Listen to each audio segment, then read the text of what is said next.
नमस्कार दोस्तों, आज के इस एपिसोड में आपका स्वागत है।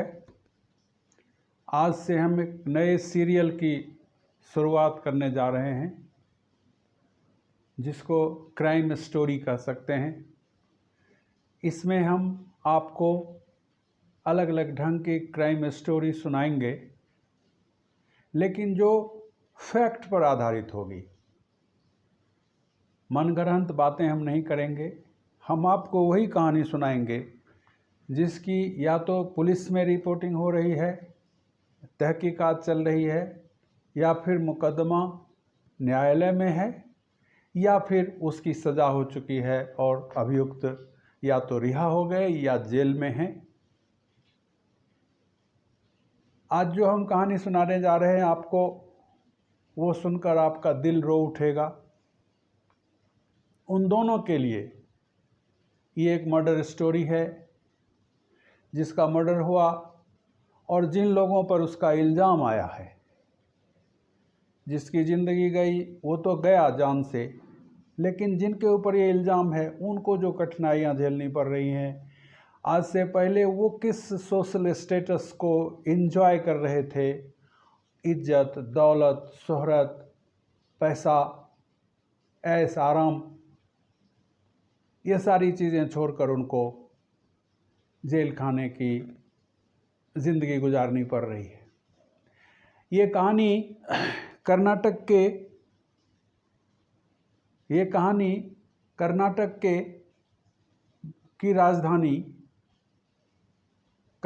की राजधानी बेंगलोर की है और बिल्कुल ताज़ा हाल की घटना है। विगत 9 जून, आज से लगभग 1 महीना 10 दिन पहले, बेंगलोर का एक बाहरी इलाका है सुमनहल्ली। बेंगलोर का एक बाहरी इलाका है सुमनहल्ली। वहाँ एक नाला है, पक्का बड़ा नाला, जिसमें बरसात का पानी और तमाम सीवरेज का पानी बहता है, और उसके किनारे एक अपार्टमेंट है नाले के पास, अपार्टमेंट कॉम्प्लेक्स। सुबह सुबह की बात है, उस अपार्टमेंट कॉम्प्लेक्स का जो नाइट गार्ड होता है वो उसको नाले के किनारे झाड़ी में एक इंसान की लाश पड़ी दिखाई देती है। देखते ही वो बेचारा डर जाता है, आकर अपार्टमेंट वालों को बताता है, जो उसके जो रिहायशी लोग, जो वहाँ रहने वाले लोग होते हैं उनको। फिर पुलिस को सूचना दी जाती है। ये सब 9 जून की बात है, 9 जून 2024। पुलिस आती है और जो अपनी कार्रवाई है पंचनामा बनाकर लाश को अपने कब्जे में लेती है और फिर अज्ञात व्यक्तियों के खिलाफ हत्या का मुकदमा दर्ज होता है पुलिस थाने में, और पुलिस अपनी तहकीकात शुरू करती है। जैसा कि आजकल होता है, कोई भी जो क्राइम सीन है वहाँ सबसे पहले आसपास के सीसीटीवी कैमरों के फुटेज खंगाले जाते हैं। तो जो अपार्टमेंट के गेट पर कैमरा लगा था वो कवर कर रहा था उसको, उसमें ये देखा जाता है कि सुबह सुबह अभी मतलब पॉप फटने ही वाली थी, 2 गाड़ियां आती हैं। एक गुड्स व्हीकल जो सामान लादने की गाड़ी होती है, और उसके साथ एक SBU। आगे पीछे 2 गाड़ियां आती हैं और SUV से कुछ लोग उतरते हैं और कोई एक भारी चीज़ को लेकर वो नाले के किनारे डंप करते हैं और उस जगह से वो लोग निकल जाते हैं। फिर आसपास के इलाके की फुटेज ली जाती है तो उसमें उसकी साफ तस्वीर नज़र आती है और उन गाड़ियों का रजिस्ट्रेशन प्लेट भी उसमें आ जाता है, रजिस्ट्रेशन नंबर आ जाता है। उस आधार पर पुलिस उनके मालिकों की तलाश शुरू कर देती है। ये सब चल ही रहा है। 9 जून सुबह की ये घटना है, सुबह 6-7 बजे के बीच की, और पुलिस अपने काम में लग जाती है। गाड़ियों का नंबर पता लग चुका है, रजिस्ट्रेशन नंबर, उसके आधार पर उनके मालिकों की खोज शुरू हो जाती है।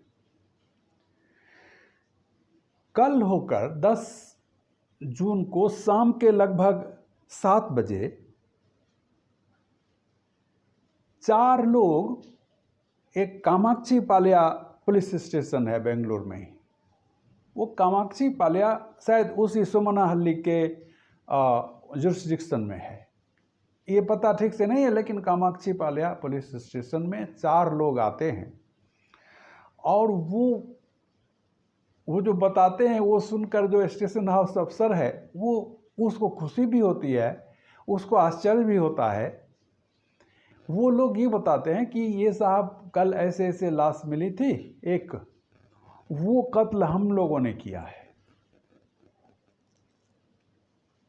वो पुलिस पदाधिकारी बोलता है, बैठो बैठो बैठो, हम बताओ भाई किस लिए कत्ल किया, कौन था वो? तो ये बताते हैं कि उसका नाम रेणुका स्वामी था, उम्र लगभग 30-32 वर्ष रही होगी है।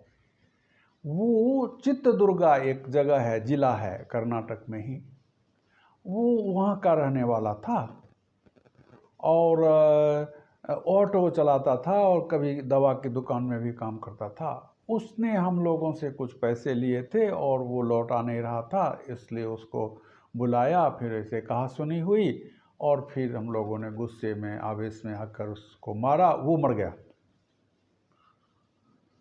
लेकिन जब पुलिस गहराई से पूछताछ करती है कि भाई किसका पैसा था तुम चारों में से, जिसने कहा कि मैंने पैसा दिया था, तुम करते क्या हो, फिर बात आई कि फिर बात आई कितनी रकम थी, कैसे, तो वो बोलते हैं ना कि एक झूठ को छिपाने के लिए 100 झूठ बोलने पड़ते हैं और फिर 100 झूठ को छिपाने के लिए 100 झूठ बोलने पड़ते हैं।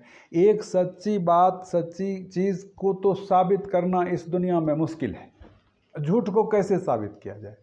तो वो चारों लोग, उनको पुलिस गिरफ्तार कर लेती है और जब उनकी सख्ती से पूछताछ होती है कि सच सच बताओ क्या मामला है, तब जो राज खुलकर सामने आता है वो पूरे कर्नाटक को हिला देता है और देश भर के तमाम अखबारों में, टीवी मीडिया में ये चीज़ आम हो चुकी है। वो बताते हैं एक कन्नड़ फिल्म के मशहूर स्टार का नाम, जिसको कि चैलेंजिंग स्टार बुलाते हैं उसके फैन, कि भाई उस स्टार के कहने पर उसका मर्डर किया गया है। सवाल उठता है कि भाई क्यों?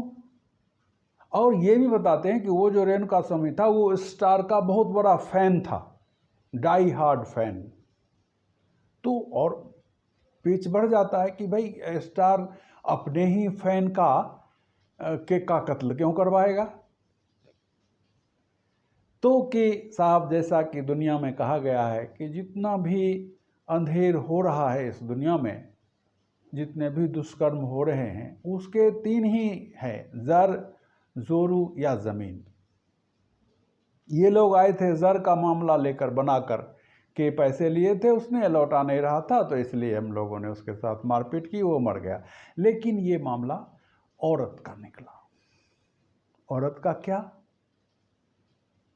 तो पता ये लगा कि वो जो फिल्म स्टार हैं उनका पारिवारिक जीवन सुख में नहीं है, पति पत्नी अलग रहते हैं बहुत दिनों से, और कुछ दिनों पहले पति पत्नी उनके स्टार महोदय के खिलाफ वो घरेलू हिंसा का मुकदमा भी दर्ज करवा चुकी है।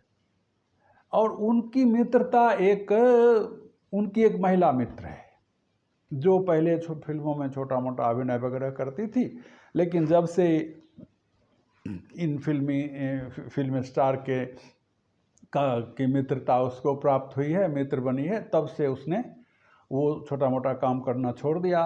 बड़े बड़े महलनुमा घर में रहती है, महंगी महंगी गाड़ियों पर चलती है, और अब उसका परिचय ये हुआ है कि वो साहब फैशन डिजाइनर है।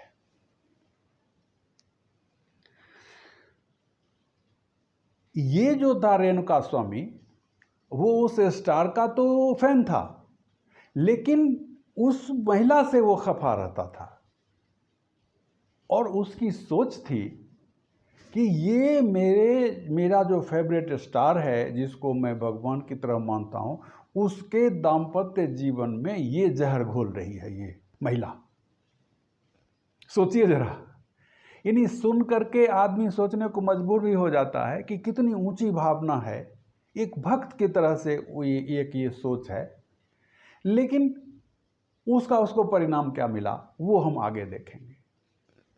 वो स्टार से तो बहुत मोहब्बत करता था, प्रेम करता था, उसको अपना आदर्श मानता था, लेकिन उस महिला जो उसकी मित्र थी, स्टार की जो मित्र थी, उससे वो घृणा करता था इस हद तक कि उस महिला के सोशल मीडिया अकाउंट्स पर ये तमाम तरह की टीका टिप्पणी है ना, मैसेज, गलत गाली गलौज ये करता रहता था कि तुम्हारे ही चलते मेरे स्टार का जो दाम्पत्य जीवन है वो उसमें खटास आई है, उसमें दरार आई है, वो बर्बाद हो गया।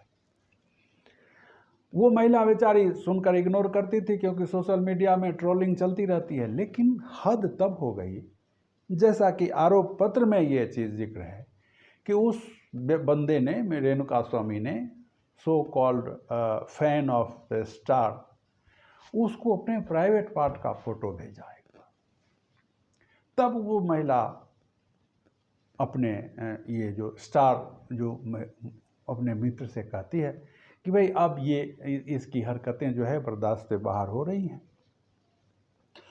आज तुम कुछ करोगे कि नहीं करोगे, कि तुम इस तरह से मेरा अपमान सहते रहोगे, तुम्हारा फैन बनता है और मेरे प्रति इसका ये व्यवहार देखें। तब साहब वो स्टार उस जगह चित्रदुर्गा का जो उनका फैन क्लब था, हर शहर में गांव-गांव में इन लोगों ने एक पूरे राजनीतिक संगठन की तरह से बना रखा, उसका सेक्रेटरी होता है, ट्रेजरर होता है, हाँ, और तमाम कलाकार के पक्ष में जनमत बनाना, सोशल मीडिया पर उनका ये फॉलोवर बनना, इवेंट्स करना, उनका जन्मदिन मनाना, ये पूरा एक सिस्टम तरह से कायम हो चुका है। यही नहीं, हर जगह आपने सुना होगा कि हमारे सुपरस्टार जो कहलाते हैं मिलेनियम के, उनका तो मंदिर बन चुका है, उसमें उनकी मूर्ति बिठाई गई है और उसकी पूजा अर्चना होती है। जिस देश में रामकृष्ण की, गौतम की पूजा होती थी, उस देश में अब अभिनेताओं की, गायकों की पूजा, नर्तकों की होगी। खैर, ये एक अलग मसला है। तो उस स्टार ने उस चित्रदुर्गा के फैन क्लब का जो करता धरता था, उसको उसने, जैसा कि आरोप है, एक तरह से उसको एक टास्क असाइन किया कि उसको किसी तरह से बहला फुसला करके, जोर ज़बरदस्ती जैसे भी हो, उसको बेंगलोर लाओ।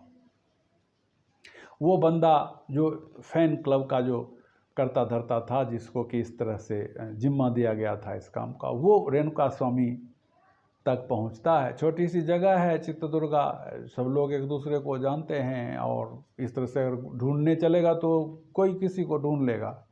और उसको झांसा इस तरह दिया जाता है, उससे कहता है कि बेंगलोर में फला दिन कल एक इवेंट है जिसमें वो स्टार जो हैं, जिनका तुम भी फ़ैन हो, हम लोग भी फ़ैन हैं, एसोसिएशन में हम तुम सब एक ही हैं, वो सब फैंस से मिलेंगे, गिने चुने फैंस से, सबसे नहीं, उसमें तुम्हारा भी नाम है, और तुमको अपने स्टार को सामने से देखने का, उनसे बातें करने का, उनसे हाथ मिलाने का, में भी उनके साथ खाना खाने का मौका मिले। ये बंदा बैठ जाता है, वो लोग एक गाड़ी हायर करते हैं, पीले बोर्ड की टैक्सी जो है, वो उसका भी सब जगह फ़ोटो आया है, टोल प्लाजा पर जगह जगह, और उसके अंदर धुंधली सी ही तस्वीर है, वो सब लोग बैठे हुए हैं, और ये बंदा भी बैठा हुआ है जिसकी अभी मौत होने वाली है बेंगलोर में।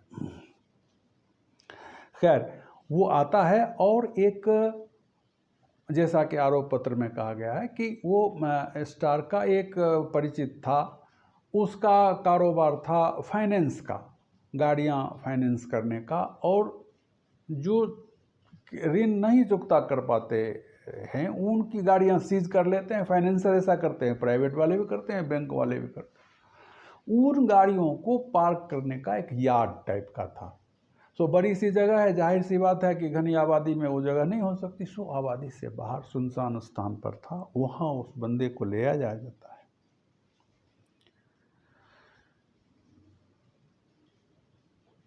और ये 7 या 8 जून की बात होगी। 7 जून को शायद उसका अपहरण, अब तो इसको अपहरण का नाम दिया जा रहा है। हालांकि सच्ची बात यह है कि उसको भले ही बहला कर, लेकिन उसको राजी से उसको लाया गया था। वो कोई जोर ज़बरदस्ती का ये पिस्टल सटा करके ऐसा कोई अपहरण नहीं था। फिर भी टेक्निकली वो अपहरण का ही अब मामला माना जा रहा है। तो 7 को हुआ था, 8 को उसको लाया, 9 को लाश मिलती है, 10 को ये बंदे आते हैं।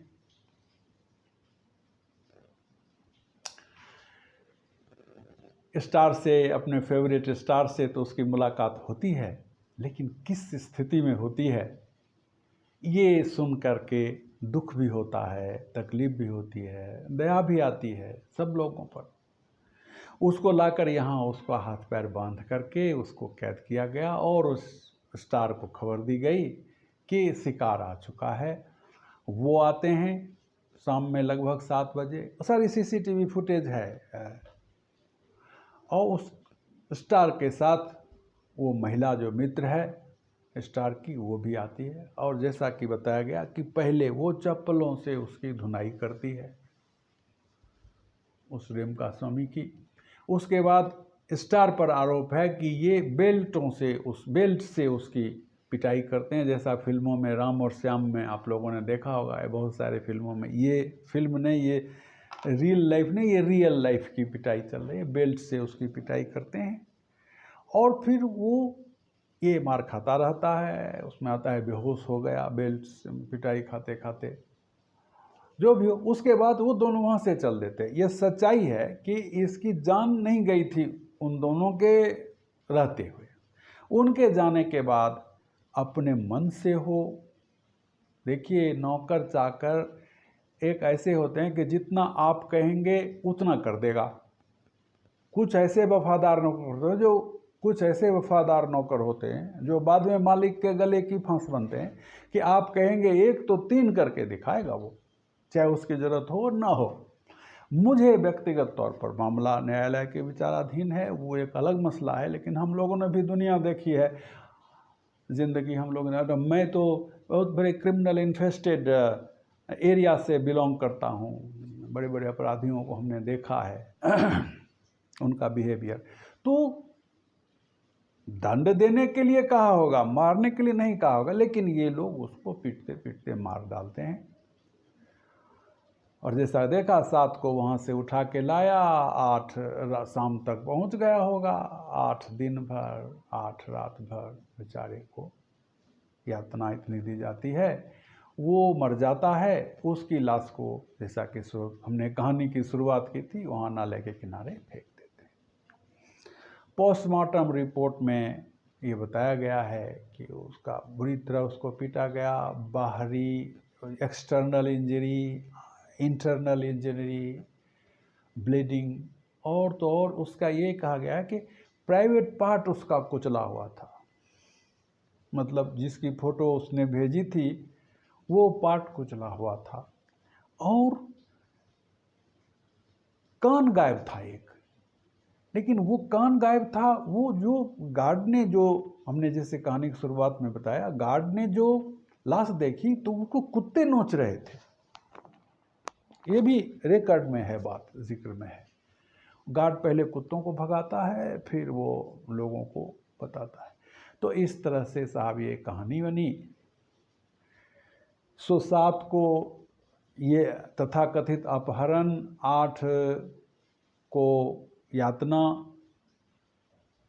8 की रात में ही परहैप्स उसकी मौत, 9 को सुबह सुबह उसके लाश का पाया जाना, 10 को 4 बंदे आते हैं जो अपने आप को ये बताते हैं कि हमने उसका मर्डर किया। इसके पीछे कहानी ये है कि एक जो इसमें लगभग 17, 18, 19 लोग, वो स्टार, वो महिला मित्र और ये तमाम वो चित्रदुर्गा का एसोसिएशन का कन्वीनर, ये तमाम जितने लोग उसमें शामिल थे सब लोगों को अभियुक्त बनाया गया। तो लगभग 19 लोग अभियुक्त हैं, सब जेल में हैं। उसमें से जो अभियुक्त नंबर 13 था वो अप्रूवर बन चुका है, यानी सरकारी गवाह। अब वो सारा बयान दे रहा है कि ये 4 लोग जो भेजे गए थे उनको 5-5 लाख रुपए दिए गए थे, उनको 5-5 लाख रुपए दिए गए थे कि तुम जाकर ये दोष अपने सिर पर लो, और उनसे ये वादा किया गया था कि जो भी होगा कोर्ट कचहरी का खर्चा, अगर हम तो तुमको निकाल लेंगे लेकिन अगर नहीं निकाल पाए, जेल ही में सज़ा ही हो गई, तो तुम्हारे पूरे परिवार का भार हम लोग उठाएंगे। ये इसके पीछे आया। तो 10 तारीख को ये फर्जी इकबाली जुर्म करने वाले, लेकिन फिर यही लोग हकीकत भी बयान करते हैं। 11 तारीख को उस फिल्म स्टार का जो शूटिंग में किसी स्टूडियो में फ्लोर पर से पुलिस उसको गिरफ्तार करके लाती है। अभी सब लोग जेल में हैं और न्यायालय में मुकदमा आनन फानन में, क्योंकि इतने हाई प्रोफाइल मर्डर इसको बोलते हैं जिसमें विक्टिम हाई प्रोफाइल नहीं है, जिसके ऊपर आरोप है वो हाई प्रोफाइल है, बहुत लोकप्रिय, लोग उसके फॉलोवर समर्थक उस स्टार को भगवान की तरह, देवता की तरह पूजते हैं। अच्छा सामाजिक कार्यों में भी रुचि रखने वाला। तो ये आनन फानन में इसकी तमाम तहकीकात भी हो गई और चार्जशीट भी दायर हो गई, और वो लोग जेल में हैं, मुकदमा न्यायालय में है। और तो ये कहानी अभी यहीं तक है। आगे जो भी अपडेट्स आएंगे वो संभव हुआ तो आपको बताएंगे। लेकिन मित्रों, ये सीरियल जो हमने शुरू किया है और आज जिसकी पहली कड़ी आप देख रहे हैं, उसका एक कोई मनोरंजन, किसी की मौत की कहानी से मनोरंजन होना चाहिए, ये नहीं मकसद है। मकसद ये है कि हम सीखें, कुछ न कुछ सीख लें, ताकि हम खुद इस तरह की अनहोनियों से, इस तरह के जिसको बोलते हैं कि बेमतलब का, वो जो बंदा था रेणुका स्वामी, वो क्या हुआ, गुनाह बेलज्जत इसको बोलते हैं उर्दू में। क्या मतलब है भाई, तुम किसी के फैन हो तो उसके फैन रहो, और वो उसका व्यक्तिगत जीवन क्या है, उसका पारिवारिक जीवन क्या है, उसके पचड़े में पड़ने की क्या जरूरत है। तो ये कहानी है जिससे हम ये सीख ले सकते हैं, और सीख कोई नई नहीं है कि हाँ भाई, एक दूसरे के फटे में टांग नहीं अड़ाना चाहिए। और ऊपर से फिर उसमें भी बड़े लोगों की बड़ी बात होती है। तुम्हारा पड़ोसी होता, तुम्हारा रिश्तेदार होता तो भाई चलो ठीक है, उस पारिवारिक जीवन उसका सुखी हो जाए। तुम कहाँ, वो कहाँ, किस लिए उस बंदे ने, मैं रेणुका जो मकतूल रेणुका स्वामी की बात कर रहा हूँ, 33 साल की उम्र है, पिछले ही साल उसकी शादी हुई थी, उसकी पत्नी अभी 2-3 महीने की गर्भवती है। तो इतनी बड़ी मुसीबत परिवार पर लाने की क्या ज़रूरत है। अपने काम से मतलब रखो, अपने परिवार को संभालो, यही बहुत है। सो मित्रों, आज की यही कहानी थी। हम ये चाहेंगे कि हर हफ्ते इसी तरह की एक क्राइम स्टोरी से आपको अवगत कराएं। कोई ज़रूरी नहीं मर्डर ही हो, और भी क्राइम स्टोरी होगी। अगले एपिसोड में हम ये देखेंगे कि किस तरह से दिल्ली में कुछ लोगों ने मिल करके और कैंसर का नकली इंजेक्शन बनाकर करोड़ों रुपए कमाए, और लोगों की जान से किस तरह से उन लोगों ने खिलवाड़ किया। ये क्राइम स्टोरी हम अगले एपिसोड में सुनाएंगे। तब तक के लिए नमस्कार, खुश रहिए, सुरक्षित रहिए, और अगर अभी तक आपने इस चैनल को सब्सक्राइब नहीं किया तो सब्सक्राइब कीजिए। कहानी को अगर आपको अच्छी लगी तो लाइक कीजिए, और अपने दोस्तों से शेयर भी कीजिए। बहुत बहुत धन्यवाद।